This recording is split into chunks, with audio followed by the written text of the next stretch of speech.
All right, I'm live. Okay, I know the lighting is terrible in here, really bad. I'm at a Holiday Inn in Des Moines, Iowa. Not great lighting. But what I wanted to talk to you about today or give you advice on is how do you fly? And if you've ever heard me speak, you probably heard me say, do you request the middle seat? So I know I'm slanted, I'm in a hotel room. This is not the best. But I'm trying to be consistent with posting a live every day. So here I am with it's almost black and white. It's like weird. Anyway, if you've heard me speak, you've heard me say that I like to fly. I like to request the middle seat because you have two options to make friends. If you irritate one person, then you have another option. But today I had two flights to get here, and my first flight was in Delta Comfort, so kind of near the front, but not the first class. And the guy next to me so did not want to talk to me. So I was in the aisle. He was in the middle. I think he was hoping I wouldn't get on the flight and he'd get the aisle. So he was irritated when I showed up. But that was my first flight. Super not friendly, not a word, not a smile. I tried to engage him. I tried to smile at him, nothing. But my second flight, I was in the first row in first class, and I sat next to a guy named Mike. I don't know his last name. I think he's somebody. I thought he said he was a producer, but he's an announcer for some sports teams or a lot of sports teams, or I don't know. Anyway, but he was the friendliest guy, and he was so kind, and he had roses, 3 roses for his girlfriend who he's been dating almost a year, and he's madly in love. And we just sat and chatted about love and kindness and romance. And he had 3 roses for his girlfriend, but he gave 1 to the flight attendant. And he was just funny and sweet, and like just said his purpose of every day was to just make his girlfriend laugh so hard that she leans forward because she has a belly laugh. I was like, that's so beautiful. And he said, my personality and my profession have taught me to live very focused, very intentionally, and very present. And he said, but it rolls over to me being a dad and being a boyfriend and living my life. And it just made me so happy because I thought, I love happy people. I love romantic people. I love talkative people. I love energetic people. I love people that take life and just squeeze the best out of it.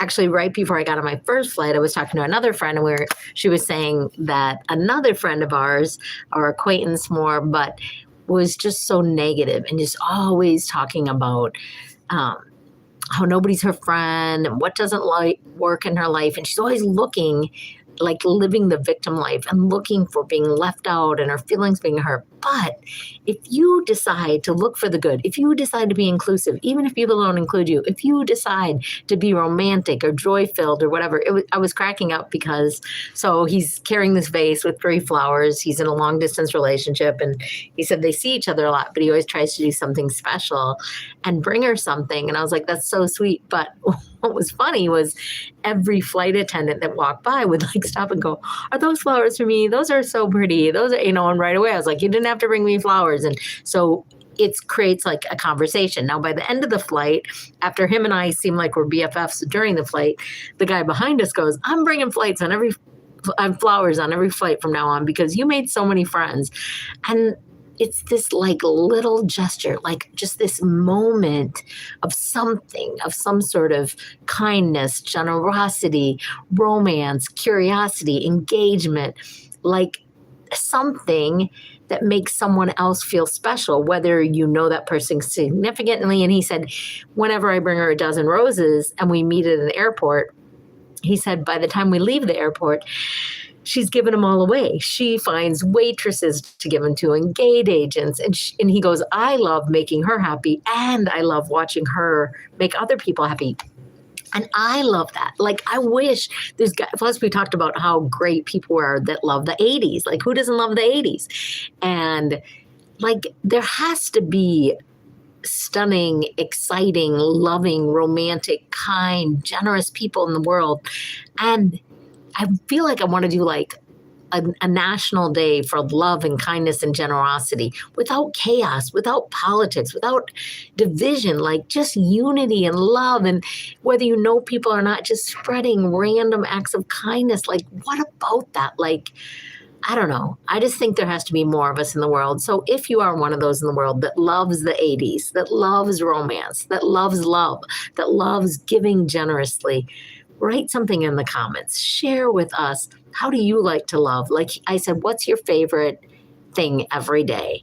And I said, my favorite thing is like getting up and making a decision to be the exception and to do something generous for someone else, whether they know about it or not, whether it's random or it's intentional, whether it's mailed in or randomly left, whether it's financial or encouraging. Actually, I was walking through the airport and a woman's backpack was like unzipped and hanging down. And yes, amen. Does. And so I just told her, your backpack's unzipped. And I was thinking, 100 people walked by her and didn't tell her. And stuff was like starting to fall out. Like, it's not hard to look up and be nice. I mean, it is hard for some people. In fact, that guy that wouldn't talk to me, that had his headphones in, he's watching a super violent movie, lots of stabbing and blood. And I was like, no wonder people are angry and messed up is they like fill their brains. In fact, this guy, Mike, and I that were talking, he said he doesn't really watch much TV. In fact, he has to watch as an announcer, producer, whatever he was doing, a lot for his career. But in real life, he likes to be alive and to read with his boys and to be intentional and to have conversation. I'm like, yes, yes, yes. Like, what happened to that? So I just encourage you, celebrate you. Tell us, what do you do? So, that's what I was saying, is that I get up every day and I think, okay, how can I be the exception myself? And what can I do to spread generosity in the world? And he said, I get up every day and I think about making my girlfriend laugh so hard that her belly hurts. He's like, that's my goal every single day. And if it's not that, it's living with intention, whether it's with my boys or my friends or whatever it is, just being fully present and just really loving on people. And so that's my question tonight is, first, how do you like to fly? Do you ever request the middle seat so you can make two friends? Do you talk to people on flights, or are you so tuned into yourself? No wonder we feel entitled. All we think about is ourselves. We take a selfie of ourselves. We think about ourselves. We listen to our headphones, to the music we want, to the story we want. We have our head down. We have our head plugged in. And we're losing sight of each other. We were not created to be alone. We were created for community and engagement and conversation. And it was just such a delightful flight. It was a 2-hour flight and it felt like 10 minutes because we just chatted the whole time and shared stories and shared pictures. And I talked about being married and he talked about never thinking he would and then meeting the love of his life. And hello, everyone. Thank you for listening. So please share how you love to fly. And then what's your intention every day? Like, what do you get up and think about doing every single day? Like, how will you spread love? How will you spread kindness? What do you do to be good in the world, to be good, to bring good? So I just say, I don't know what I'm sub means, but what do you do? What do you do to spread kindness and love and generosity? And there are good people in the world. I wish the TV would say, guess what? There were so many good people and so many great stories. We don't even have time to report them all. There's so many extraordinary things happening in the world, so much beauty, so much love, not so much sadness and tragedy and hatred and division. Like, I feel like people get off on leading with fear. I heard someone speak the other day and his whole message was fear based. And it just made me so sad. I thought, speak with hope of what is possible. And though there is always options for what is worse or what is bad, what if you spoke with hope instead of fear? What if what motivated people was not terrifying them or traumatizing them or creating fear or anxiety or all that, but instead hope in what's possible? Romance, love, encouragement, 80s music, big hair.